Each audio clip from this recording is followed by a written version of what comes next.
Comme nous avons pu le constater lors de l'épisode 35, il n'est pas impossible que 3 armées ennemies se rencontrent sur un champ de bataille. Alors, tel que nous avons pu le découvrir à notre dépens, une alliance de fortune entre 2 nations est chose plus que probable si ce genre de situation malencontreuse se produit. Bien évidemment, s'allier temporairement avec son ennemi est chose téméraire, et jamais une alliance du genre ne s'avérera saine à 100%. C'est pourquoi, dans ce genre de situation, il faut toujours rester sur ses gardes, et ne jamais se fier sur les paroles empoisonnées de ceux qui tentent de nous leurrer vers notre tombe. Dans un combat chacun pour soi opposant mon personnage, Bad Baileys, à un personnage nommé Tazo 17, ainsi qu'à un autre nommé Spaceman 7, nous ferons, durant plus d'1 heure, une véritable guerre de positionnement, durant laquelle alliance par-dessus alliance volera en éclats sous le coup de diverses traîtrises. Ayant initialement fermé la voie de la diplomatie pour notre parti, nous devrons se fier sur le courage de nos soldats, sur les diverses opportunités s'offrant à nous, et sur notre sens du sacrifice. Place au combat!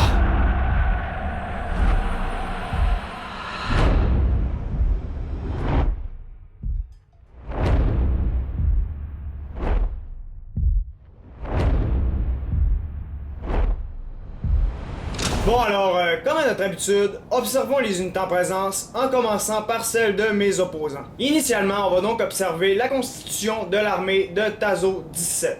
Par contre, préalablement, précisons que les règles pour l'engagement d'aujourd'hui, ça a été pas d'artillerie, pas d'éléphant et aucune arme à poudre. C'est ainsi qu'outre ces 3 règles, il n'y avait aucune autre restriction. Tazo 17 s'est donc procuré au niveau de la cavalerie 2 unités de Merchant Cavalry qu'il a placées sur l'aile droite de son arrière-garde. Juste à la gauche de ces 2 unités, on va retrouver par la suite 4 unités de chevaliers gothiques. Cette cavalerie est donc l'élite du Saint-Empire romain germanique. En passant, son général va faire partie d'une de ces unités. Entre sa cavalerie et son corps principal d'infanterie, on va retrouver 4 unités d'arbalétriers avec pavois. Je tiens donc à rectifier une erreur que j'ai faite dans les épisodes précédents. C'est en fait que moi j'ai le jeu anglais et comme vous pouvez le constater, ces derniers s'appellent les Pavese Crossbowmen. C'est donc Pavese, je croyais que ça signifiait qu'il venait de Pavie, une ville d'Italie, qui était vraiment une source de mercenaires au Moyen-Âge. C'est donc que Pavese en français signifie avec pavois. Et un pavois, c'est le bouclier qui est accroché dans leur dos et qui va les protéger au moment où ils rechargent leur arbalète. Maintenant, au niveau de son corps principal, on va retrouver 2 unités de Forlorn Hope sur chacune de ses ailes. Ces unités, comme je l'ai déjà mentionné, sont vraiment des unités fanatiques, voire des unités suicides qui étaient destinées à ouvrir la charge, que ce soit lors d'un siège ou lors d'une bataille, comme ça va être le cas aujourd'hui. Ensuite, on va retrouver 4 unités de chevaliers gothiques démontés, une unité de chevaliers féodaux démontés, et à côté de ces derniers, une unité de Zweihander. Observons maintenant ce que Spaceman 7 s'est procuré. Au niveau de la cavalerie, on va donc retrouver 5 unités de chevaliers en côte de maille. Précisons que ces derniers ne sont vraiment pas l'élite de la cavalerie écossaise. En effet, cette élite va plutôt se retrouver derrière son armée, c'est-à-dire les chevaliers féodaux qui vont abriter son général. Au niveau de son corps principal, on va retrouver en première ligne 4 unités de chevaliers féodaux démontés. Ensuite, on va retrouver en tout 4 unités de Highlander nobles. Enfin, ici, on va retrouver 6 unités de piquiers Highlander.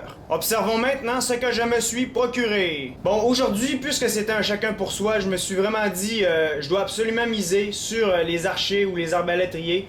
Bref, tout ce qui fait du dommage à distance, puisque dans ce genre d'affrontement, la force physique est quelque chose qui est vraiment très précieuse. C'est donc ainsi qu'il faut miser sur la force à distance, afin de ne pas user ses effectifs, mais bien seulement qu'user ses flèches. De cette manière, on est donc capable de vraiment affaiblir l'ennemi tout en conservant sa force. C'est donc partiellement pour cette raison que je me suis apporté 5 unités d'arbalétriers avec pavois. Derrière ces derniers, on va retrouver 4 unités, c'est-à-dire 2 sur chacune de mes ailes, des superbes chevaliers normands démontés. Enfin, pour terminer au niveau de l'infanterie, on va retrouver 4 unités juste derrière ici, des lances brisées démontées. Derrière mon armée, on va retrouver mon général accompagné de ses gardes du corps. Et juste ici, on va retrouver ma cavalerie, c'est-à-dire 2 unités de chevaliers hospitaliers, flanquées sur chacun de leur côté par 2 unités de Chivalric Knights. On peut donc maintenant appuyer sur Play. C'est donc que, comme vous pouvez le constater, aujourd'hui, au niveau position, je pars vraiment gagnant. En d'autres termes, moi je commence sur la colline, alors que Tazo commence au bas de la colline juste ici, et Spaceman 7 commence de l'autre côté là-bas. Cependant, le positionnement initial dans un combat 1 versus 1 versus 1, c'est vraiment pas aussi important qu'en combat 1 contre 1. Durant ce type de combat, il faut vraiment faire attention aux positions des autres armées et ne jamais se retrouver au milieu. En d'autres termes, je suis vraiment dépendant de la position de leur armée. On va vraiment comprendre ça aujourd'hui, puisque ça va être un phénomène assez fréquent. Et généralement, une armée qui va être placée au centre va être assurément désavantagée. C'est donc ce qu'il va falloir à tout prix éviter. En passant, ce que je tiens aussi à préciser, c'est que moi et Tazo 17, durant toute la partie, on va communiquer avec un micro. C'est donc qu'on va vraiment essayer de s'influencer l'un l'autre, mais vraiment jamais on va faire alliance et jamais non plus la confiance va être vraiment établie entre nous deux. Je parle vraiment en lien avec le jeu. C'est donc qu'on a vraiment voulu gagner à tout prix chacun cette bataille-là et le combat était davantage entre moi et lui qu'entre nous et notre autre adversaire. C'est donc qu'initialement, en bon chevalier, on décide de faire une réunion des généraux. Ça, c'est lui qui m'a proposé cette idée. Cependant, je me suis bien rapidement douté qu'il y avait peut-être une arnaque à l'intérieur de cette invitation. C'est donc pour cette raison que d'une part je vais demeurer à portée d'archer et de l'autre je vais apporter cette unité de cavalerie histoire de pouvoir lui couper le chemin s'il fonce sur mon général. C'est donc que nos deux généraux se regardent et décident des termes du combat. Cependant, le général de Tazo a une idée bien malsaine en tête. Et comme vous pouvez le constater, il va commencer à charger sur mon général. Moi, tout ce que je vais faire, c'est que je vais tenter de briser sa charge en reculant légèrement, ce qui va vraiment fonctionner. Et d'autre part, je vais faire en sorte que mes arbalétriers commencent à lancer. Et finalement, je vais tenter avec mon unité de cavaliers qui était venue en renfort d'aller bloquer la retraite du général de Tazo. Et ce dernier, comme vous pouvez le constater, se sauve. Alors mon général ainsi que l'autre unité de cavalerie va être à sa poursuite. Cependant, il va apporter sa cavalerie en renfort et je vais rebrousser chemin. Cette traîtrise initiale va donc ouvrir la porte aux autres traîtrises qui suivent. En passant, je n'ai perdu que 3 cavaliers, alors que ce dernier en a perdu 16. Si on peut dire, je suis donc sorti gagnant de cette escarmouche. D'autre part, petit détail intéressant, Tazo après coup me mentionnait, une fois que la partie a été terminée, que dès la première minute de la partie, il a fait alliance avec Spaceman 7, qui est actuellement en train de contourner toute la carte pour venir passer de ce côté-ci. C'est donc que Tazo, de son côté, commence à se diriger de ce côté-ci. Et moi, je vais enligner mon armée face à l'armée de Tazo 17. C'est donc qu'alors que mon armée est juste ici, que celle de Tazo 17 est à ce niveau-ci, on voit la cavalerie de Spaceman 7 qui approche et le reste de son armée vient pour la plupart de terminer de traverser le canyon.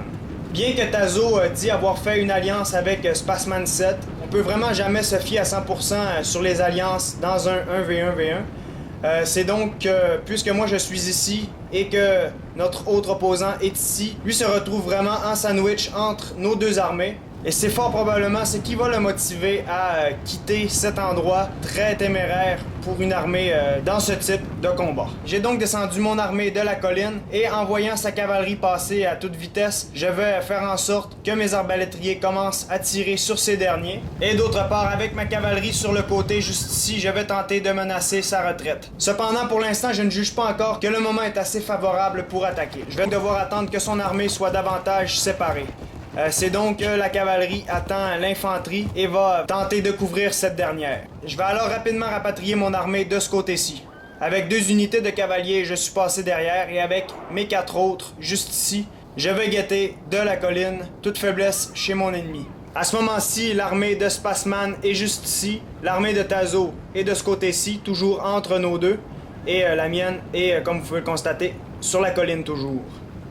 Et c'est alors que Tazo 17 va recommencer à bouger. Moi, je vais détacher de mon corps principal mes unités d'arbalétriers et je vais les faire accompagner de quelques unités de cavaliers. Et finalement, avec mes 2 autres unités de cavaliers, je vais m'approcher légèrement.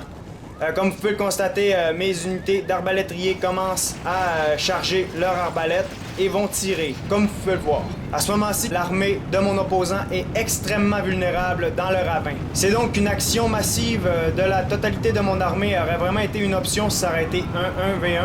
Cependant, si j'attaquais avec toute mon armée, La seule personne qui en profiterait vraiment, c'est Spaceman 7, puisque ça nous affaiblirait trop tous les deux. Au moment où je mentionne ceci, c'est donc que j'accroche la cavalerie légère de mon opposant. Avec mon autre unité de cavaliers, je vais tenter de menacer la montée de mon opposant. Les flèches vont continuer de pleuvoir sur l'armée de mon ennemi.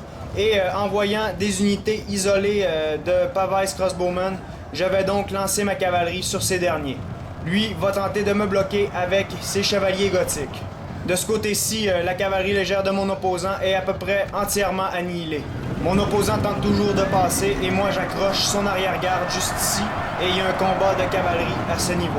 De ce côté-ci, le combat est donc extrêmement intense. Cependant, il va être assez court. Je vais alors me retirer en constatant que la majorité des arbalétriers vont commencer à tirer sur ma cavalerie. Alors, comme vous pouvez le constater en voyant les deux cavaliers gothiques juste ici, cette unité était initialement à 100%. D'autre part, en voyant la couleur de la majorité des unités, comme vous pouvez le constater, on voit qu'indubitablement j'ai gagné l'affrontement d'arrière-garde. Je vais alors tâcher de tout rapatrier sur le dessus de la colline. C'est donc la dernière action vient vraiment de changer la donne de la partie pour l'instant. On est ainsi en train de tous repositionner notre armée.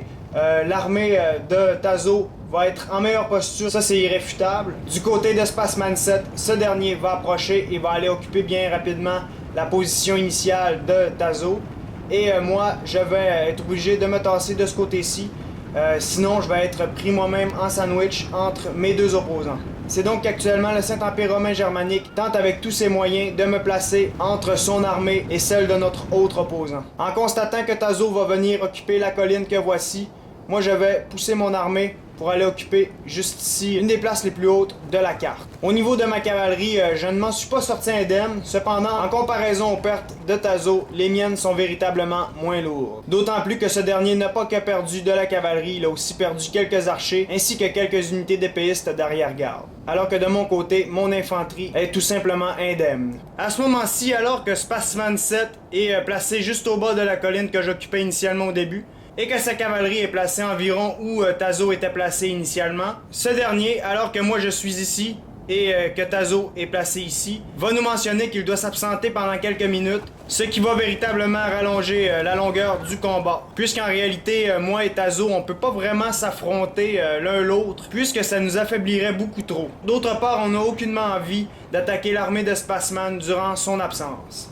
C'est ainsi que durant ce laps de temps, je vais tenter de faire en sorte que mon opposant direct fasse une erreur. Bon, pour le faire bouger, je vais descendre notamment ma cavalerie de ce côté-ci, histoire d'éventuellement peut-être attirer quelques-unes de ces unités à ce niveau. Cependant, j'ai pas trop d'espoir dans cette manœuvre. C'est ainsi que durant plusieurs minutes, nos deux armées vont s'observer.